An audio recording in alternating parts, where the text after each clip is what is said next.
এই বলে সে সেই নতুন বউটির মৃতদেহের গলার দিক থেকে একটি হাড় খুলতেই যাচ্ছিল। এমন সময় হঠাৎ একটা অদ্ভুত ঘটনা ঘটল, যা দেখে চিৎকার করে উঠল নয়ন। হঠাৎ সেই মৃত বউটা তার একটা হাত দিয়ে চেপে ধরল মথুরের গলা। মথুরের কাশি উঠতে শুরু করলো।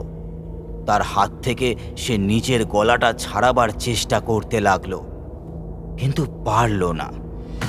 এরপরে সেই বউটা তার বোজা চোখ দুটো খুলতেই তার দু চোখে যেন কেমন লালচে আগুনের ভাটা দেখা গেল। আর তার সঙ্গেই সে মথুরকে বলল,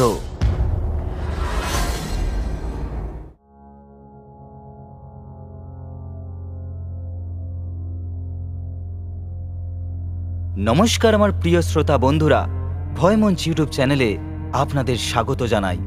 আজ আপনারা শুনবেন দেবোত্তম দের কলমে সুন্দরবনের নতুন বউ। আজ গল্প পাঠে আমি অভিজিৎ এবং বিভিন্ন পুরুষ চরিত্রে আমি অভিজিৎ এবং সুজিত, বিভিন্ন মহিলা চরিত্রে থাকছেন উমায়রা, অর্পিতা এবং রিক্তা। তাহলে গল্পটি মন দিয়ে শুনুন। গল্পের শেষে থাকবে একটি প্রশ্ন এবং আগের দিনের সঠিক উত্তরদাতাদের নাম আমরা ঘোষণা করব গল্পের শেষে। তাহলে শুরু হচ্ছে আজকের গল্প, সুন্দরবনের নতুন বউ।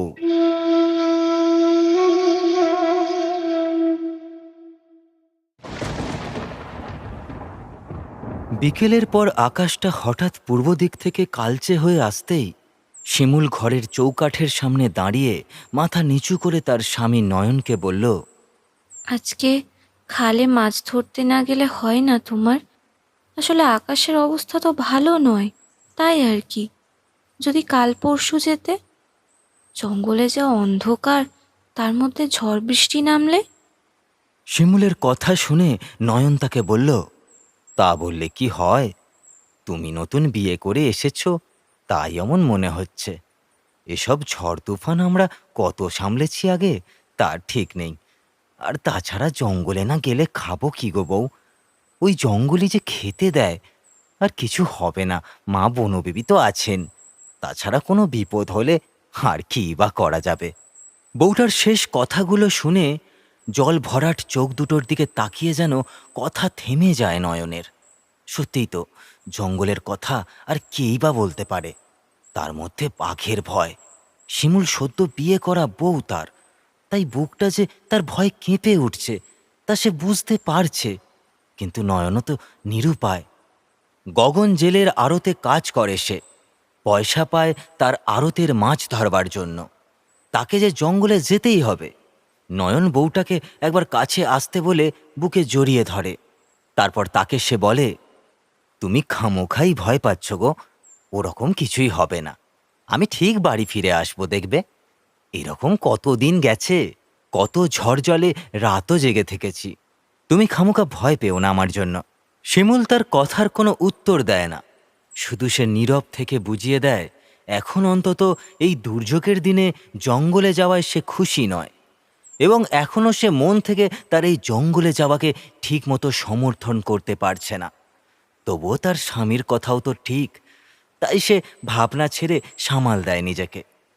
ওই জঙ্গলই যে তাদের মুখে অন্ন তোলবার একমাত্র রাস্তা। খানিক বাদে জাল নিয়ে ঘর থেকে বেরিয়ে যায় নয়ন।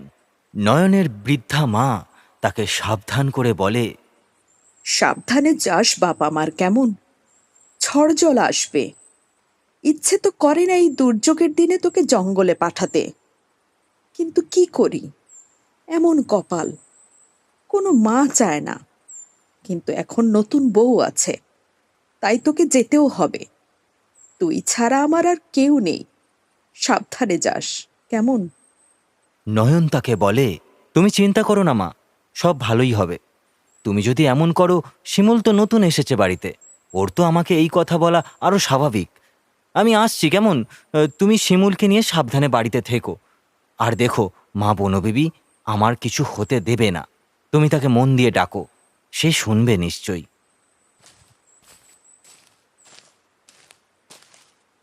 মা গম্ভীর দৃষ্টিতে তাকিয়ে থাকে তার যাওয়ার পথের দিকে চেয়ে। তার সঙ্গে সে মনে মনে বনবিবিকে নয়নকে সুস্থভাবে ফিরিয়ে দেওয়ারও প্রার্থনা করতে থাকে। বৃষ্টি শুরু না হলেও মেঘের আবার গুরুগম্ভীর ডাক শোনা গেল খানিকক্ষণের মধ্যে। তার সঙ্গে হাওয়ার বেগ। দাশুদাদার চায়ের দোকানে সকালে রেডিওতে নয়ন শুনেছে যে নিম্নচাপের জন্য ভারী ঝড় বৃষ্টি শুরু হতে পারে। সমুদ্রেতেও নাকি নিষেধাজ্ঞা দিয়েছে। এছাড়াও নদীগুলোতেও রাতের দিকে জল বাড়তে পারার আশঙ্কা রয়েছে। মথুরের বাড়ির সামনে গিয়ে দাঁড়াতেই আর তাকে ডাক দেওয়ার আগেই মথুর বেরিয়ে এলো ঘর থেকে। তারপর তারা দুজন এগিয়ে যেতে লাগলো খালের দিকে থাকা নৌকার দিকে।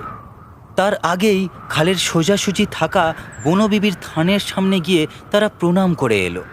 মন্দিরে তখনও হরি পুরোহিত ছিল। তিনি তাদেরকে বললেন, এই দুর্যোগে জঙ্গলে যাচ্ছ বাবারা, দেখে শুনে যেও। এই দুর্যোগে খালে জল বাড়ে, আর তার সঙ্গে তো হাজার রকমের ভয়। সাবধানে যেও কেমন, আর জঙ্গলের সেই নিয়মখানাও মেনো। কিন্তু যদি দুজন জঙ্গলে কোনোভাবে নিজেদের থেকে আলাদাও হয়ে যাও, তাহলে 3 বার নিজেদের নাম ধরে ডাকবার পরেই সাড়া দেবে বা তার সঙ্গে কথা বলবে, আর তা না হলে। পুরো কথাটা শেষ করবার আগেই মথুর বলল, বুঝবো অশরীরই ডাকছে, তাই তো? ছোট থেকে তো আপনি এক কথাই বলে আসছেন আমাদের ঠাকুরমশাই, আমরাও শুনে আসছি। হরি ঠাকুরমশাই বলল, এসব কি আর আমি এমনি এমনি তোমাদের বলি বাবারা? জানোই তো এই জঙ্গল কত সাংঘাতিক জিনিস। কতজন হারিয়েছে, ঘুমিয়ে রয়েছে, তার কোনো ঠিক ঠিকানা নেই। আমি তো তোমাদের ছোট থেকে দেখছি বাবা, তোমাদের কোনো ক্ষতি হোক তা কি আমি চাই? মথুর আর নয়ন মাথা নাড়ল। তারপর আবারও একবার বনবিবিকে প্রণাম জানিয়ে তারা ঠাকুরমশাইকে বিদায় জানিয়ে নৌকার দিকে গেল। মথুর নৌকায় উঠতে উঠতে নয়নকে বলল,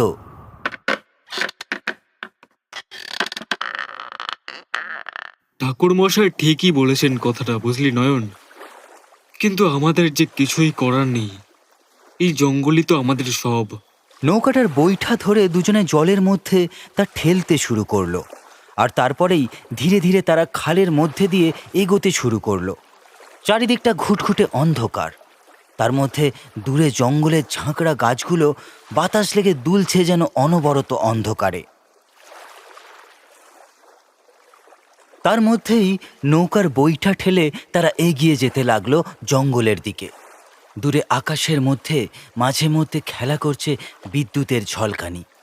তার জন্যই অবশ্য দূরের খালের 2 পাশের জঙ্গলগুলোকে ভালোভাবে দেখা যাচ্ছে।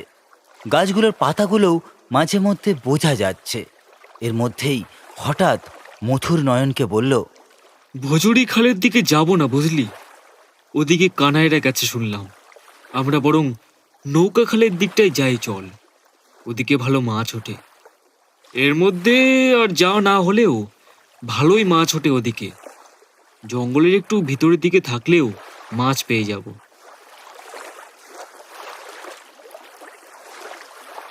নয়ন তার কথা শুনে মাথা নাড়ল। তাদের সামনে রাখা 2টো হ্যারিকেন, আর সেই হলদেটে আলোয় তাদের মুখ দুটো আবছা বোঝা যাচ্ছে।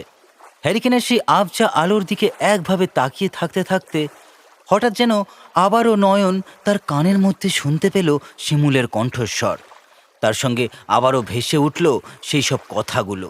শিমুলের সেই তাকে করা সতর্ক বার্তা সহ তাকে জঙ্গলে যেতে না বলা। মথুর তার মুখের দিকে তাকিয়ে বলল, কি রে, মুখটা অমন গোমরা করে নিলি কেন? কি হলো তোর নয়ন হঠাৎ? বইয়ের কথা মনে পড়ছে নাকি? তোর অবশ্য তা পরবারই কথা। নতুন বিয়ে হয়েছে, মন তো খাঁচার পাখির মতো আনচান করবেই তার জন্য। নয়ন খানিকটা লজ্জা পায় যেন মথুরের কথায়। তারপর সে খালের জলের দিকে তাকিয়ে বলে, না আসলে বারবার করে বউটা বলছিল আমাকে জঙ্গলে না আসতে। আসলে আকাশের অবস্থা খারাপ তো, কিন্তু ওকে কি করে বোঝাই? এই জঙ্গলই যে আমাদের সব। মথুর বলল, হ্যাঁ রে নয়ন, এই জঙ্গলই তো আমাদের সব রে। না হলে খাবো কি বলতো? আমাদের কি বা আসতে ইচ্ছা করে এখানে বল? বাঘের সঙ্গে রোজ দিন যুদ্ধ করে, মৃত্যুর সঙ্গে যুদ্ধ করে এখানে আসতে। রোজ রোজ যেন যুদ্ধ করতে হয় পরিবারের মুখে 2টো ভাত তুলে দেওয়ার জন্য। মথুরের চোখ দুটো জলে ছলকে ওঠে যেন। আসলে সংসারে অভাব থাকলে মুখ দিয়েও যেন দুটো ভালো কথা বের হতে চায় না। সত্যিই তো, মথুর তো ভুল কিছু বলেনি। এই জঙ্গলকে ঘিরেই তো তাদের জীবনটা বয়ে চলে যেন খালের ঢেউ খেলানো জলের মতন। কত ঝড় জল, কত সংগ্রাম, সে কি আর আজকে থেকে হয়ে আসছে নাকি? বহুদিন থেকে সেই মানুষের এক রোখার লড়াই।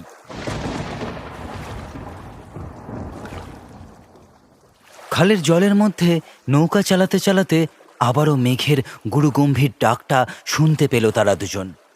আকাশের পরিস্থিতি দেখে মনে হচ্ছে দুর্যোগ একটা নামবেই, তাতে সামাল দিতে পারলে হয়। তারা দুজন নৌকা নিয়ে এগিয়ে যেতে থাকে নৌকা খালের দিকে। আজ আর বোধ হয় জঙ্গলের এই দিকটায় কেউ যায়নি সেভাবে মাছ ধরতে। অবশ্য জঙ্গলের খানিকটা ভেতরে সে খাল হওয়ায় বাঘের ভয় থাকায় অনেকেই সে পথে যেতে চায় না।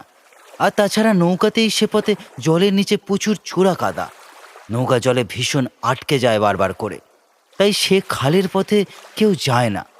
খালের কাছাকাছি আসতেই মথুর নয়নকে বলল, শোন নয়ন, আর কিছুটা এগোলেই জঙ্গল শুরু হবে। তককে তককে থাকতে হবে। একখান তো বিপদ না, শুধু অনেক বিপদ আছে এখানে। নয়ন মাথা নাড়ল তার কথা শুনে, তারপর বলল, হ্যাঁ রে জানি, তুই বইটা ঠেল ভালো করে। এরপর তারা জঙ্গলের ভেতর দিয়ে নৌকা নিয়ে এগোতে লাগলো। খালের জল কালচে হয়ে আছে, ঘুটঘুটে অন্ধকার। তার মধ্যেই হঠাৎ মথুর বলল, কত সঙ্গী হারালাম বল নয়ন এই জঙ্গলে আমাদের। সেসব কথা ভাবলে আমার পরাণক্ষণ হো হো করে ওঠে রে। নির্মলটার কথা মনে আছে তোর? তবে আমি এখনো বিশ্বাস করি জানিস নয়ন, নির্মলটারে বাঘে মারলেও তাকে ডাকছিল অন্য কেউ। না হলে কি অমন হয় বল? ও তো আমাদের সঙ্গেই ছিল। আর সেদিন ওই নৌকাটাই যে ছিল, সে যে মানুষ নয় তা তো বুঝে গেছি আমি। নয়ন বলল, তাই হবে রে। আমিও মানতে পারি না ওর সেদিনের মৃত্যুটা। তরতাজা ছেলেটার সাথে যা হয়েছিল এখনো যেন আমার চোখে ভাসে। নয়নের চোখের মধ্যে এরপরেই ভেসে উঠল কয়েক মাস আগের একটা ঘোলাটে দিনের স্মৃতি।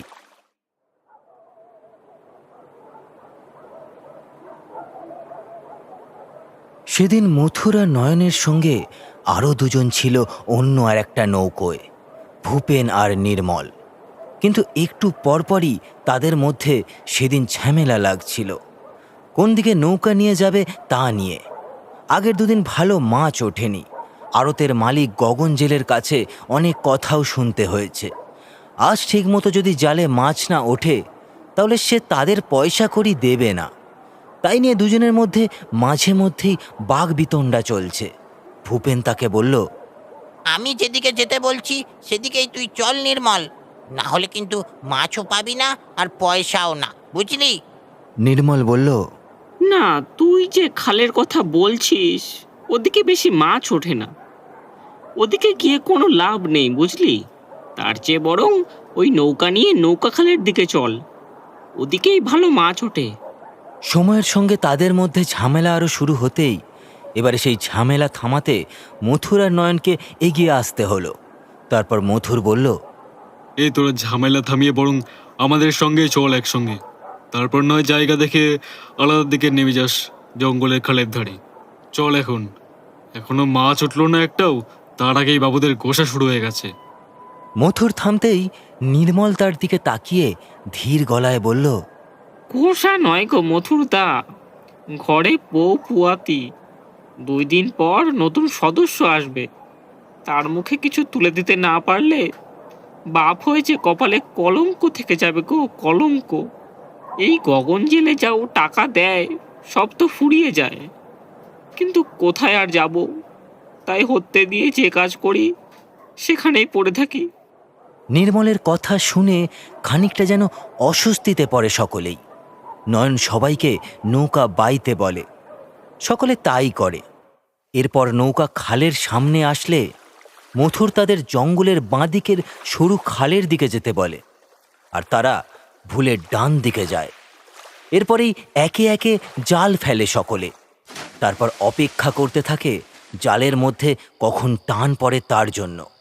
এরপর টান তো পড়ে, কিন্তু মাছের বদলে কেবল কাদা উঠতে থাকে। ভূপেন তা দেখে নির্মলকে বলে, এত কাদা উঠছে, মাছ কোথায় রে? কি মুশকিল। নির্মল বলে, অন্যদিকে দেখতে হবে দেখছি। চল তো খালের সামনের দিকে এগিয়ে। এই বলে নির্মল আর ভূপেন জাল গুটিয়ে নিয়ে খালের আরও খানিকটা সামনের দিকে এগিয়ে যেতেই হঠাৎ পিছন থেকে ভূপেন একটা কণ্ঠস্বর শুনতে পায়। তার সঙ্গেই তাদের পেছন থেকে আরেকটা নৌকাকে তারা এগিয়ে আসতে দেখতে পায় তাদের দিকে। সেই নৌকাটা এগিয়ে আসতেই নৌকার বৈঠা ছেড়ে ভূপেন তাকে বলে, কে গো তুমি? আমার নাম ধরে ডাকলে? আমারে তুমি চেনো? লোকটা বলল, আরে হ্যাঁ রে বেটা, তোকে চিনবো না কেন? একসঙ্গেই তো মাছ নিয়ে এসেছিলাম, মনে নেই গগন জেলের আড়তে? আমি সুকুমার। সুকুমার নামটা শুনতেই একটা হাসির ঝিলিক যেন খেলে গেল ভূপেনের মুখে। সে বলল, ও সুকুমার, তুমিও এ পথে মাছ ধরতে এসেছো? তার মানে তুমিও নিশ্চয়ই গগন জেলের আড়তে কাজ শুরু করেছো, তাই না? সুকুমার নামের সেই লোকটা বলল, হ্যাঁ, নতুন কাজ শুরু করেছি বই কি। তোকে তো সেদিনই বললাম আমি যে আড়তের মালিক টাকা পয়সা দিচ্ছে না ঠিক মতো, তাই গগন জেলের আড়তে আজকেই ঢুকলাম। তা মাছ পেলি বুঝি? নির্মল বলল, না গো ভাই, মাছ পাই না এদিকে, আর পাবো বলেও তো মনে হয় না। পেলে এতক্ষণে পেয়ে যেতাম গো ভাই, বুঝলে। অন্যদিকেই দেখতে হবে। নৌকা ঘুরিয়ে যাব। তা তুমি কি ভাই একাই এসেছো? সুকুমার বলল, হ্যাঁ গো ভাই, একাই এসেছি। নির্মল বলল, তা কোন দিকে যাবে এখন এই নৌকা নিয়ে? এদিকে তো তেমন মাছ নেই। আছে, একখান জায়গা চেনা আছে আমার ভাই, তুমি গেলে যাইতে পারো আমার সঙ্গে, আমি তোমাকে নিয়ে যাব। কথাটা শুনে নির্মল বলল, চলো তাহলে আমাদের নিয়ে। সুকুমার এবারে বলল, না, তুমি একা এসো, ওকে নিয়ে এসো না। জায়গা চিনবার পর না হয় ওকে নিয়ে যেও। আসলে আমি যে জায়গায় যাব তার পাশে বন অফিস আছে, তো এতজনকে একসঙ্গে দেখলে কিছু সন্দেহ করতে পারে আর কি ওরা। আমি তুমি গেলে বলবো আমরা মাঝি নৌকায় মাছ ধরতে এসেছি এখানে। ভূপেন তার কথা শুনে নির্মলের দিকে তাকিয়ে তাকে বলল, তুই যাবি নির্মল? নির্মল এক মুহূর্ত কি যেন ভাবল, তারপর সে বলল, হ্যাঁ, গিয়েই দেখি। এ সত্তরে তো আর মাছ পাবো না। ভূপেন তাকে ফিস ফিস করে একবার বলল, লোকটা কিন্তু আমাদের অচেনা নির্মল, ভেবে দেখ ভালো করে। তার মধ্যে এই জঙ্গলে। পুরো কথা শেষ করবার আগেই নির্মল তাকে বলল, আরে ওকে আমি চিনি রে ভূপেন, বুঝলি। ওর সঙ্গে আগের দিন কতক্ষণ ধরে তো কথাও বললাম।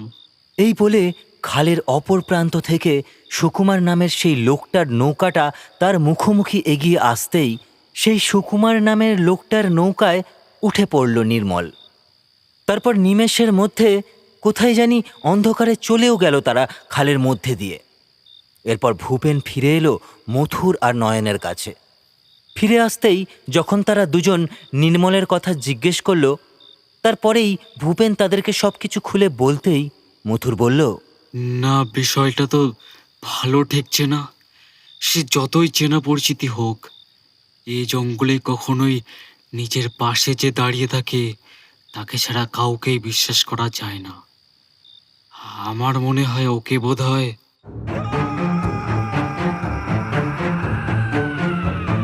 আর পুরো কথাটা শেষ করতে পারল না মথুর। তার আগেই জঙ্গলের কোনো এক প্রান্ত থেকে ভেসে এলো জোরালো একটা চিৎকার। সেই আওয়াজটা শুনে গলাটা কেমন যেন ভয়ে শুকিয়ে এলো সকলের। চিৎকারের আওয়াজ শুনে সকলের মনে হলো সেটা নির্মলের।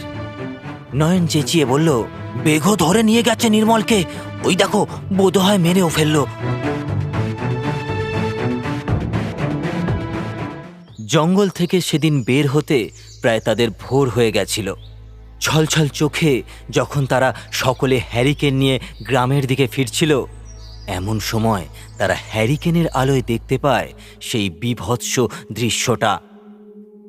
খালের মধ্যে ভাসছে একটা নৌকা, আর সেই নৌকাতেই পড়ে রয়েছে নির্মলের রক্ত মাখা অর্ধেক শরীরটা।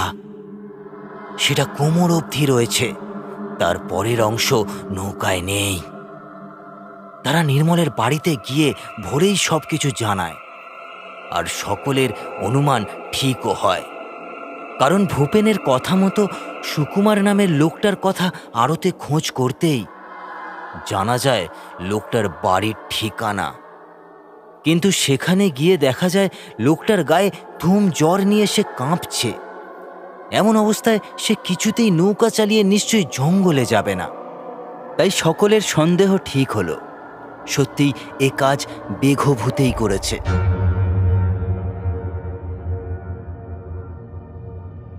সেই তাকে সুকুমারের নাম ধরে ডেকে তাকে তার সঙ্গে নিয়ে গিয়ে বাঘের মুখে ঠেলে দিয়েছিল।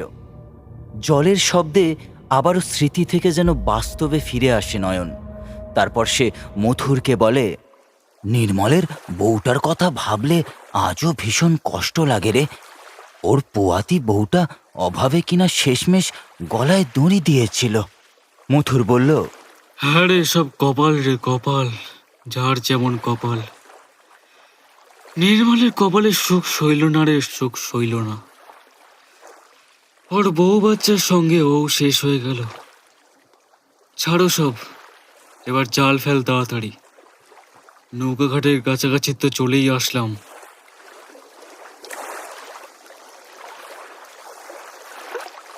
নয়ন মাথা নাড়ালো। তারপর আরেক হাত দিয়ে নৌকার মধ্যে থাকা জালটাকে তারা ছুঁড়ে মারল জলের মধ্যে। তারপর তারা অপেক্ষা করতে লাগলো কখন জালে টান পড়বে আর তারা জালে মাছ ওঠাবে।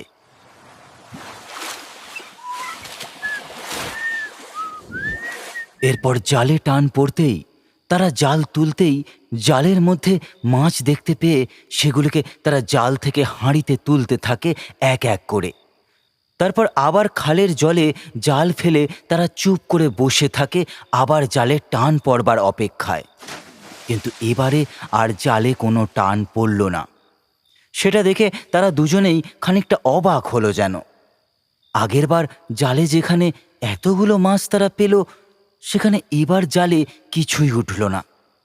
তারা নৌকাটা নিয়ে আরেকটু দূরে গিয়ে আবারও জাল ফেলল, কিন্তু তাও আর মাছ উঠল না। নয়ন তা দেখে মথুরকে বলল, কি হচ্ছে রে মথুর এসব? আমি তো কিছুই বুঝছি না, জালে তো এবারও কিছু উঠল না রে। মথুর বলল, তাই তো দেখছি রে নয়ন, এক কাজ করি চল, খালের আরেকটু ভিতরে গিয়ে বরং জাল ফেলি। তাই করল তারা দুজন। নৌকা নিয়ে তারা এগিয়ে যেতে লাগলো সেই নৌকা খালের সামনের দিকে। এর মধ্যেই ঝোড়ো হাওয়া বইতে শুরু করলো চারিদিকে। তার সঙ্গে বারবার মেঘের মধ্যে দিয়ে খেলে যেতে লাগলো বিদ্যুতের ঝলকানি। তার মধ্যেই আবার জাল ফেললো তারা দুজন খালের জলের মধ্যে। না, এবারে আর বিফল হলো না।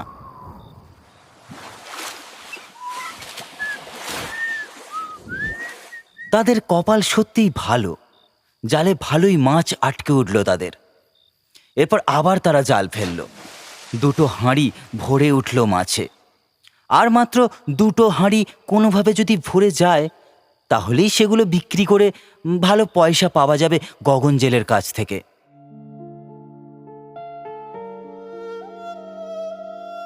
নয়ন মাছগুলো দেখতে দেখতে একবার আপন মনে বলে ওঠে, বাড়তি কিছু টাকা পেলে সে তার বউয়ের জন্য একজোড়া মল বানিয়ে দেবে জীবন শ্যাকরার দোকান থেকে। সেই মল পরে যখন শিমুল হাঁটবে আর তার পায়ে নূপুরের শব্দ হবে, না জানি কতই না ভালো লাগবে তা শুনতে। সত্যি বউটা তার বড্ড ভালো, একদিনেই তা সে টের পেয়েছে। শাকভাত খেলেও মুখ দিয়ে একটা রা কাটে না সে, কেমন চুপ করে যায়।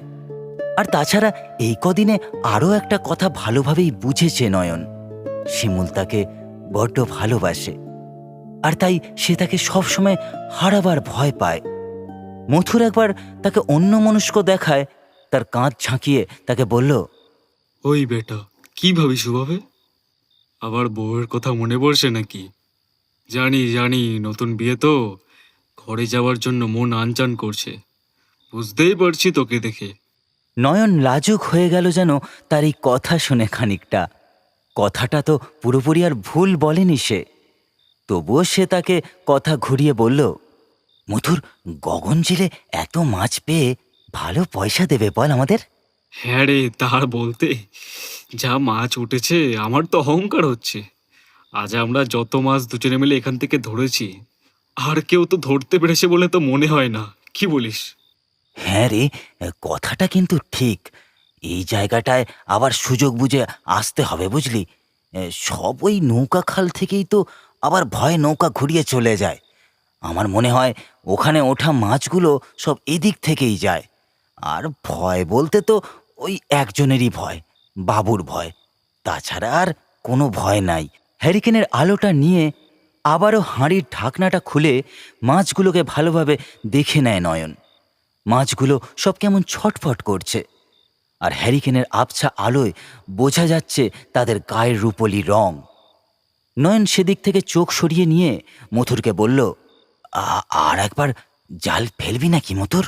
মথুর বলল, না, আজ থাক, অনেক মাছ তো ধরেছি, চল এবার ফেরা যাক না হয়।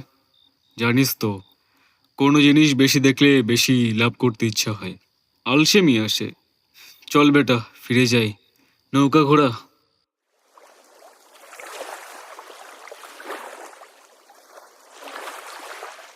নয়ন আর মথুর সেদিকের খাল থেকে বেরিয়ে আসতে লাগলো এবার। কিন্তু তবুও মনে মনে একটা সংশয় থেকেই যাচ্ছে। যতক্ষণ না তারা এই জঙ্গল থেকে বের হচ্ছে, ততক্ষণ কে বলতে পারে আশেপাশের গরান গেওয়া হেতাল গাছের ফাঁক দিয়ে সে উঁকি মেরে আছে কিনা তার শিকার ধরবে বলে। আর হয়তো তাদের অলক্ষ্যেই সে ঝাঁপিয়ে পড়ল, আর তা তারা বুঝতেই পারল না। এমনটাও তো হতেই পারে।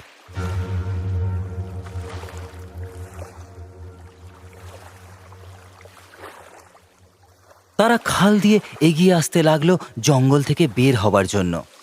ঠিক এমন সময় মুষলধারে বৃষ্টি শুরু হলো, আর তার মধ্যেই হঠাৎ আকাশের মধ্যে বিদ্যুতের ঘন ঘন ঝলকানি দেখা দিতে লাগলো। মথুর চিৎকার করে বলল, দুর্যোগ শুরু হলো রে নয়ন, সাবধান, মাছগুলোকে দেখিস, সব জলে যাবে না হলে। নয়ন মাথা নাড়ে। তার সঙ্গে সে আরও শক্ত করে নৌকার বৈঠা ধরে নৌকা চালাতে শুরু করে। তবে বৃষ্টিটা খানিকক্ষণের মধ্যেই থেমে যায়। তারপর খাল থেকে বের হবার পথেই হঠাৎ একটা খাঁড়ির দিকে হ্যারিকেন হাতে ভালোভাবে তাকায় মথুর। তারপর সে নয়নকে বলে, নৌকাটাকে খাড়ির দিকে নিয়ে চল তো। তাই করল নয়ন। কিন্তু খাঁড়ির দিকে নৌকা নিয়ে যেতেই নয়ন সামনে তাকিয়ে হ্যারিকেনের আঁচ বাড়িয়ে আমতা আমতা করে বলল, এটা কে? এ দেখে তো মনে হচ্ছে কারো বাড়ির নতুন বউ, কিন্তু এভাবে কেন? বাঘে টাঘে ধরে মেরেছে মনে হয়। হায় গো, কার যে কপাল পড়ল! কার যে নতুন বউটা এভাবে চলে গেল কে জানে। মথুর তার দিকে তাকিয়ে বলল, চুপ করে যা, যা হবার তা তো হয়ে গেছে, এখন আর কেঁদে কি হবে?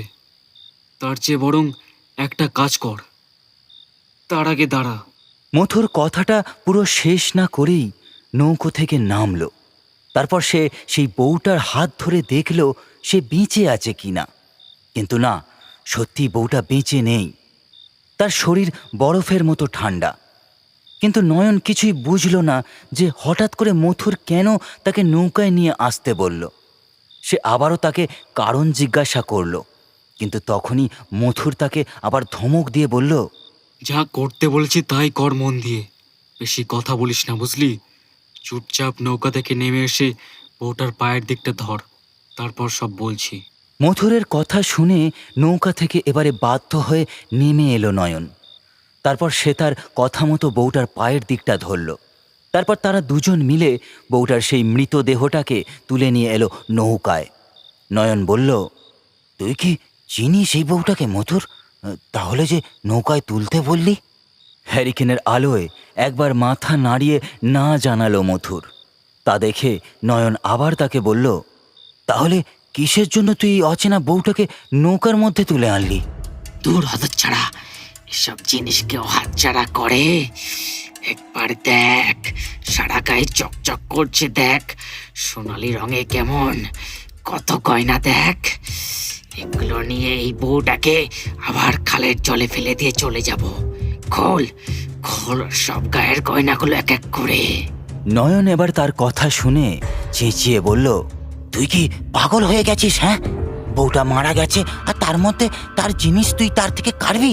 ছি ছি, আমি এই পাপ কাজ করতে পারবো না।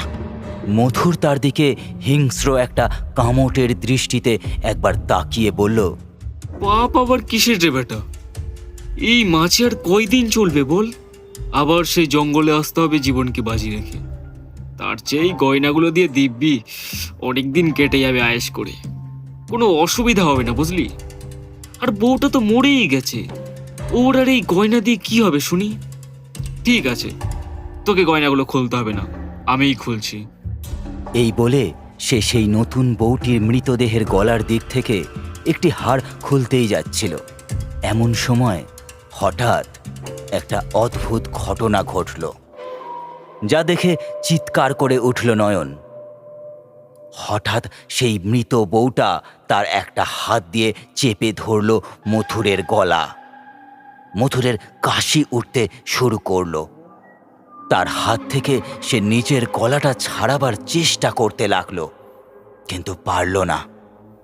এরপরেই সেই বউটা তার বোঝা চোখ দুটো খুলতেই তার দু চোখে যেন কেমন লালচে আগুনের ভাটা দেখা গেল। আর তার সঙ্গেই সে মথুরকে বলল, তোর লোভ এখনো যায়নি দেখছি, এতদিন পরেও করে নে, যত খুশি লোভ করে নে মৃত্যুর আগে। মথুর কোনো রকমে তার দিকে তাকিয়ে আগের মতোই তার হাত ছাড়াবার চেষ্টা করতে করতে বলল, কে কে কে তুমি? সেই নতুন বউটা বলল, আমার নাম শিউলি।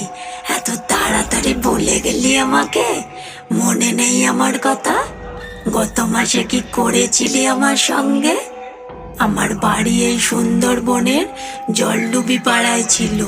আমার বিয়ে হয় শহরের এক মাস্টারের চাকরি করা ছেলের সাথে, কিন্তু আমার বর আমাকে নৌকা খোঁজবার নাম করে যখন খালের সামনে দাঁড় করিয়ে রেখে অনেকক্ষণ পরেও এলো না, তখন আমি খালের সামনের দিকে এগোতেই তোর সঙ্গে দেখা হয়েছিল আমার।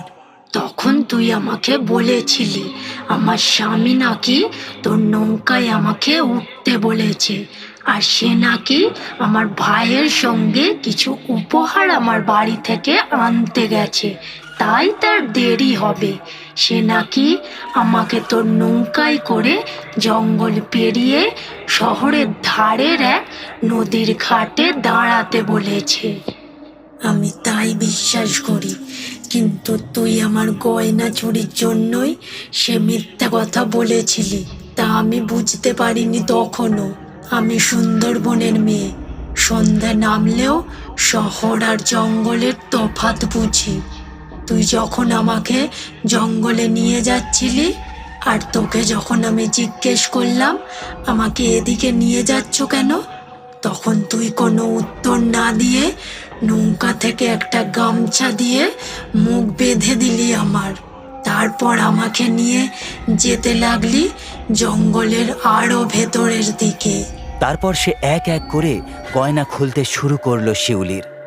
সব গয়নাগুলো তার গায়ের থেকে খুলে একটা হাঁড়ির মধ্যে রেখে দিয়ে সে শিউলিকে নৌকা থেকে ফেলে দিল খালের জলের মধ্যে মুখ বাঁধা অবস্থায়। তারপর নৌকা ঘুরিয়ে মথুর চলে গেল আবার জঙ্গল থেকে জনবসতির দিকে। শিউলি কোনো রকমে তার মুখের বাঁধন খুলে খালের মধ্যে থেকে চিৎকার করতে লাগলো, বাঁচাও বাঁচাও বলে।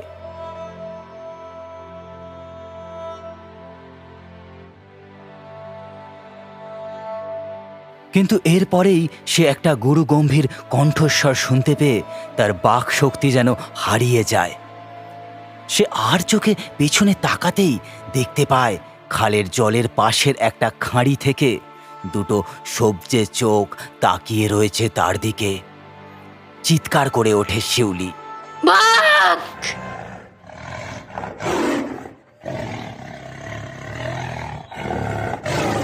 আর তারপরেই হিংস্র একটা গর্জনের সাথে সেই বাঘটা মুহূর্তের মধ্যেই প্রকাণ্ড একটা বড় লাফ দিয়ে ঝাঁপিয়ে পড়ে তার গায়ের ওপর।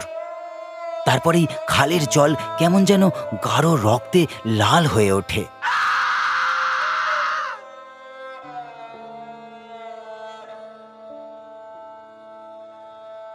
নয়ন কি করবে বুঝতে পারে না। সে শুধু নৌকার এক প্রান্তে বসে কাঁপুনি জ্বরে পড়া রোগীর মতো কাঁপতে থাকে। অন্যদিকে সেই নতুন বউটি মথুরকে নৌকা থেকে টেনে ফেলে দেয় খালের জলে। তারপর সে একটা উল্লাসের হাসি হেসে তাকে বলে, কি রে, ভয় হচ্ছে বুঝি তোর মরার?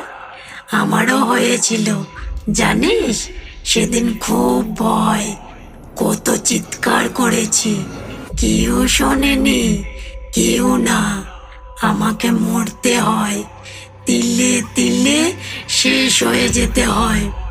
আমার দেখা সব স্বপ্নগুলো শেষ হয়ে যায়।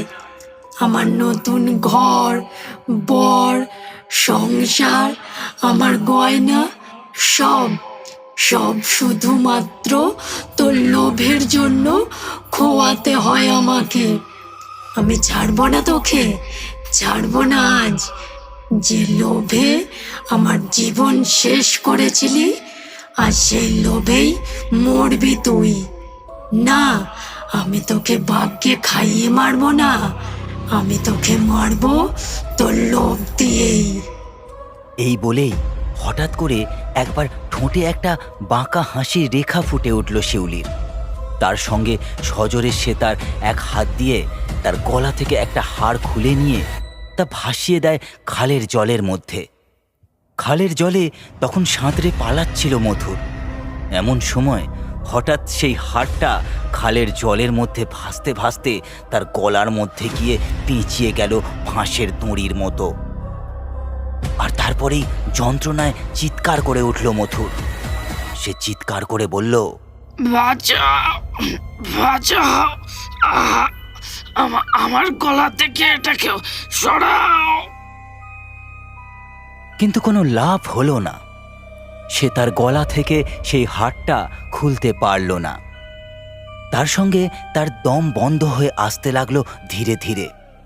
আর তার ছটপটানিও একটা সময় থেমে গেল। আর তারপর সে খালের জলে মৃত্যুর কোলে ঢলে পড়ল ধীরে ধীরে।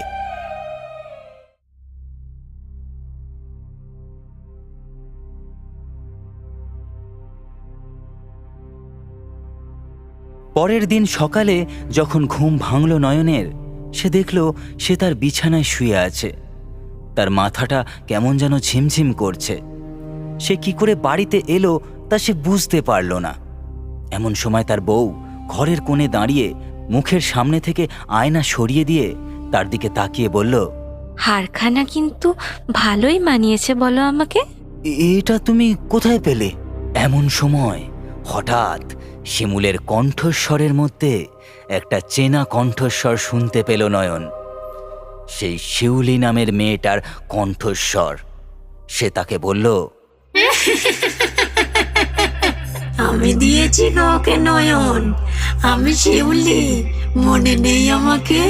আমার তোমাকে ভালো লেগেছে, তাই জঙ্গল থেকে তোমার সঙ্গে আমি তোমার বাড়ি চলে এসেছি। তুমি গতকাল রাতে জ্ঞান হারাবার পর তোমাকে নিয়ে নৌকোয় করে আমি তোমার বউ হতে চাই, তোমার সঙ্গে সংসার করতে চাই। তাই এখন থেকে আমি তোমার বউয়ের ভেতরেই থাকবো। ঘরময় খেলা করে গেল একটা নারী কণ্ঠস্বরের বিকট উল্লাসের হাসি। তারপরেই সেই হাসি মিলিয়ে আবারও কেমন যেন তা হয়ে উঠল শিমুলের কণ্ঠস্বর।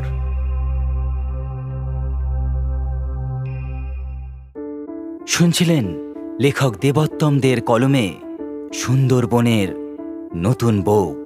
কেমন লাগলো আজকের গল্পটা কমেন্ট বক্সে অবশ্যই লিখে জানাবেন। আর আগের দিনের সঠিক উত্তরদাতাদের নাম: স্বপ্না কর্মকার, বাঘাযতীন থেকে; রাজা শীল, সাজিরহাট, উত্তর 24 পরগনা থেকে; এবং রিনা বাচার, মহেশতলা চাকমির থেকে। সকলকে অনেক অনেক ধন্যবাদ সঠিক উত্তরটি লিখে জানানোর জন্য। আজকের গল্পটাও যদি আপনি মন দিয়ে শুনে থাকেন, তাহলে বলুন তো, নয়ন আর মথুর কোন খালে মাছ ধরতে যাচ্ছিল? উত্তরটি লিখুন কমেন্ট বক্সে আপনার পুরো নাম এবং ঠিকানার সাথে। তাহলে দেখা হচ্ছে পরবর্তী আরও একটি ভয়ঙ্কর গল্পের সাথে। ততক্ষণের জন্য বাই বাই।